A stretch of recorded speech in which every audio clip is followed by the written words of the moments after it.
Alright guys, welcome to Driver J's Garage. We are going to be starting off today's build with a little bit of desk work. Why we're going to be doing that is we are going to be installing the AVH 4400 NEX from Pioneer in our 2001 GMC Yukon. So we are going to start working on this, get this built out, and get this installed. So we first have to get all the wiring done. So we're going to go ahead, and it's kind of going to be an unboxing, but not really. We're just going to pull stuff out. We're not really going to talk about it a whole lot. So I picked this up to go in the Yukon because I wanted a backup camera solution and didn't want to pay a shit ton. So this is their kind of middle of the road line. So we did get their backup camera as well as part of this. We're going to be looking at that. It is the NDBC-8 backup camera. It's from Pioneer. It is a universal camera, so it should be compatible with any system, but we specifically got this because there was a deal to get with our Pioneer. So guys, let's go ahead and get into this. We're going to do the wiring.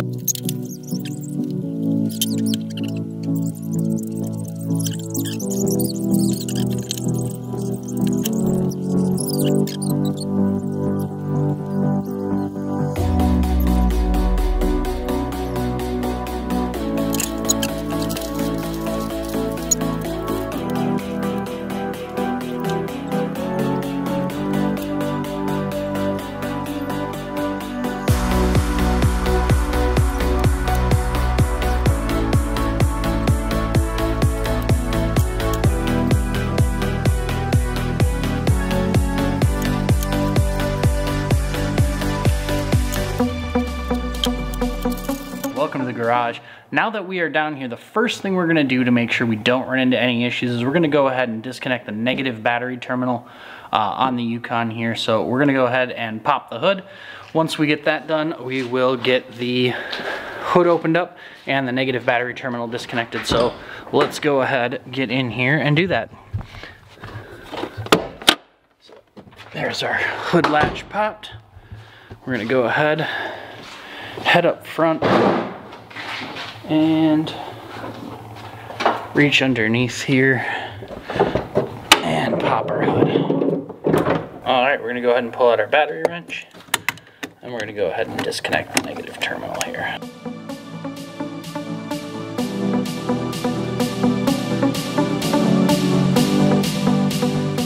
Okay guys, now that we've got the negative battery terminal disconnected, we can go ahead and head inside the truck and start disassembling the dash. There's no power in the vehicle, so we can go ahead and start disassembling. So the first thing we have to do is get the dash surround off. You can use a tool like this or any of these types of pry tools to help you get the stuff off of here to not do any damage to it. But you can also just, on most of these GM dashes, because they are so easy, you can usually just reach behind and pull forward. In this case, it is kind of difficult to pull forward, so we're going to go ahead and get our pry tool in behind there and just start prying. And so we just kind of work ourselves around and pry the... You have to be kind of gentle. Now we do have to get the shifter out, so we are going to try and stick the key in and see if we can move the shifter. So at least we can move the shifter. You should set your e-brake when you're doing this, and you'll need to adjust your steering wheel down as well to get the dash loose. So we're going to get our dash piece loose. And it's going to take a little bit of wiggling to get out of there, but boom, there it is. It is fully out of our way, and we're just going to go ahead and set that in the back seat. So now it's pretty simple. All we have to do is go ahead and take some of this stuff apart. This is actually one of the easiest ones I've worked on because you don't have to pry any of this other junk off. So we're going to go ahead from there. I like to use this kind of kit, and it's just got all of your metric and all of your standard drivers, and you just use these instead of having a socket wrench. It makes it just as easy, especially in... Alright, so this one's actually fairly easy. So you just got two clips, you push it down, you go ahead and you pull it out, and you'll have all of your other attachments. So we'll go ahead and disconnect our antenna first. The nice thing is we're working with an aftermarket stereo, so we're going to go ahead and disconnect our harnesses here, and we'll go ahead and get this aftermarket radio out of the way for now, and we'll get our new one here in just a second. We're gonna have to take the heating controls out, so we're gonna put the truck back into gear here. So then what we'll need to do is we'll need to reach into our toolbox and we'll need to get out the appropriate socket. We are looking at a 7mm nut driver to get these out. So we'll go ahead and pull out our HVAC controls.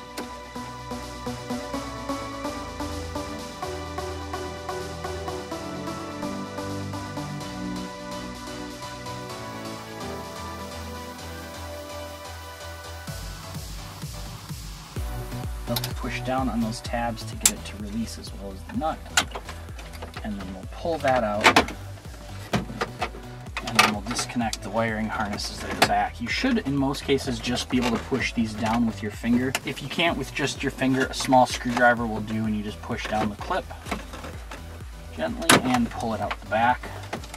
The nice thing about these is the clips are all coated, so you really can't screw up which one goes in where. So we'll go ahead and pull our HVAC controls out and set those aside. Okay guys, we're back the next day. We've got our head unit, we've got the proper install brackets, we've got our 2001 bucket back in here after playing around with the 03 bucket and finding out that it didn't work, and you guys can see my last video, and I'll put that up down in the links below, as well as in a title card at the end, if you want to understand why I decided not to go with the 2003 dash. But we are going to go ahead and get our Pioneer head unit installed now that we, like I said, we have the proper brackets on. The one extra thing we did have to do, because it does have a factory amp, and I made the wire color different specifically so I knew which one it was, as well as I didn't want to wait for some additional wires. Using the remote turn-on lead here, we have to go ahead and connect it to this red wire here. So you can actually see somebody already had something connected on the red wire here, which is the amp power wire. You can see where they had that stripped. We are actually going to ourselves use one of these, which is an inline tap. We're going to use that because there's no real water concerns we have to worry about, so it doesn't have to be waterproof, and I want it to be done quick, as well as kind of more removable, so I'm not going to solder that in. We're going to take this end, we're going to slide it into the tap, and then we're just going to crush the tap onto that wire. That's going to be our remote turn-on lead for our factory amplifier. The other thing is we've got a couple other accessories here for the truck that do need to be run. We do have to, as this unit includes a GPS unit, we do have to run the GPS antenna. It actually has a built-in GPS. So I've got the GPS antenna for it here. We'll go ahead and run that as part of our installation. We have got a microphone which we're going to run, and we're going to place up in the headliner, probably up above the mirror, maybe off to one of the sides, but we'll get into that here in just a minute where that exactly is going to go. But that will also have to be installed. And then we also have our backup camera. So we have all of the wiring for that that'll eventually be run. That'll actually be in the next video. And also run a cable for the USB so that we can have our USB functionality, even though this head unit actually does have wired functionality or wireless functionality. So we're going to run all of those off of here. But we're going to go ahead and get all of that stuff connected up so we can get this head unit install wrapped up. So we're prying this panel loose.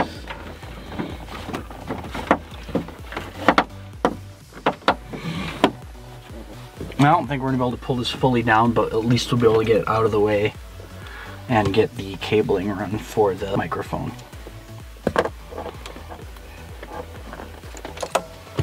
Make sure we don't have any tangles in our cord. We got a few.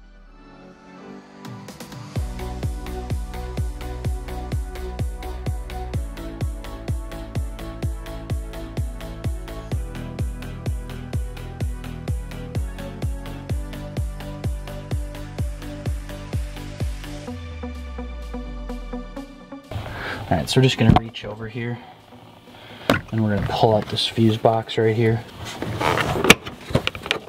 so we can get into there just a little bit easier to route into the dash. We'll go ahead and we'll keep tucking it in along here. We'll get one of our pry tools and we'll just try and push it in right at the edge here. And it doesn't need to be perfect because it really just, we're just looking to make it as hidden as possible. We are going to tuck it down And that's why I've got my little edge tool.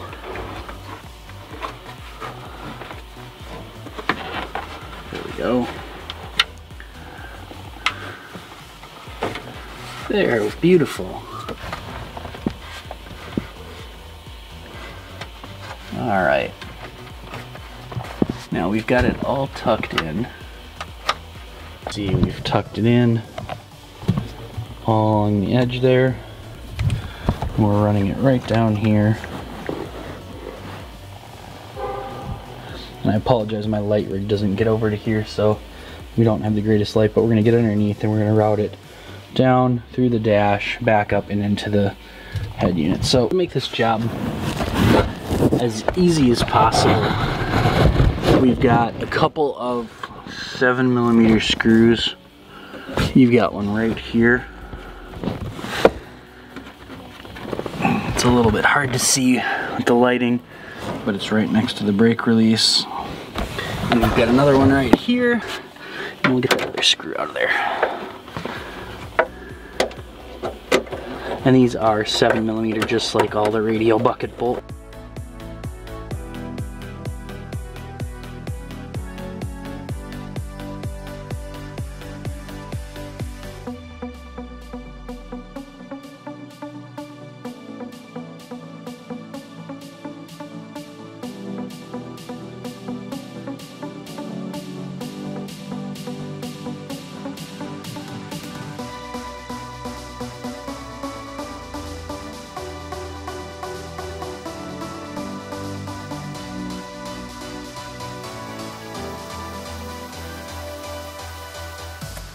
Alright, we've got all of our wires run except for our backup camera, which, like I said, we're going to do that on a separate episode.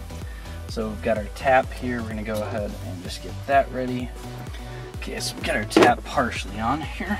Got our pliers, and I do want to get it to cover that section.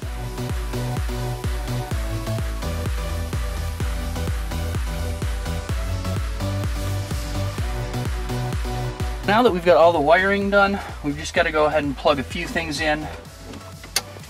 Now that we've got most of our cables run. So we're gonna go ahead, we'll plug our antenna in. We've already got an antenna adapter in this truck. And then we'll grab the end of our wiring harness. Now this part is really an area where it would be nice to have an extra set of hands to do some of the lifting, so your head unit doesn't fall. But you just pop these extra wires in and you just make sure you've got the right ones. You get your harness spun the right way. You go ahead and lock the harness together. Now what we're going to do before we get anything else bolted up, and before we start putting stuff back together, we are going to go ahead and just fire up the truck and make sure we've got some sound. So there we go, we got power to our head unit. Alright, and there it is. From here, now we're just going to go ahead and bolt things up and button up the install.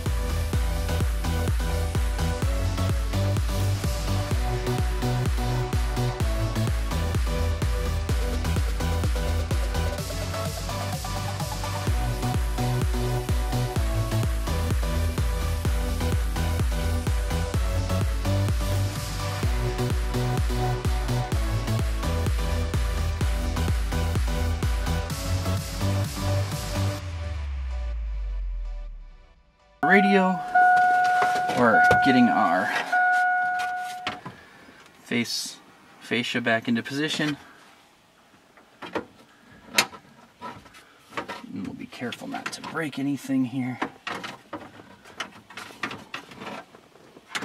There we go, fit it in from the bottom first and then kind of just slowly fit things over, and it starts to match. Oh, boom, look at that. Okay, we can go ahead and put that down. And then we just give it gentle taps at the corners to get all the fittings in. And there it is, guys. There is our double DIN Pioneer head unit inside of our GMC Yukon. So all of that installed only took a little bit of time. It did take me more time in waiting for parts than I wanted it to, because some of the stuff didn't arrive, but that is really all it takes. It's a pretty simple installation when you use the designed kit for it. Alright guys, so that is it for the installation of our Pioneer double din head unit in our 2001 GMC Yukon.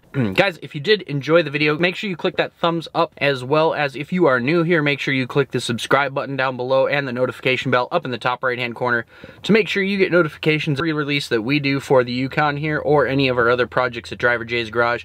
My name is Josh, guys. You all take care of yourselves, and we'll see you out in the garage.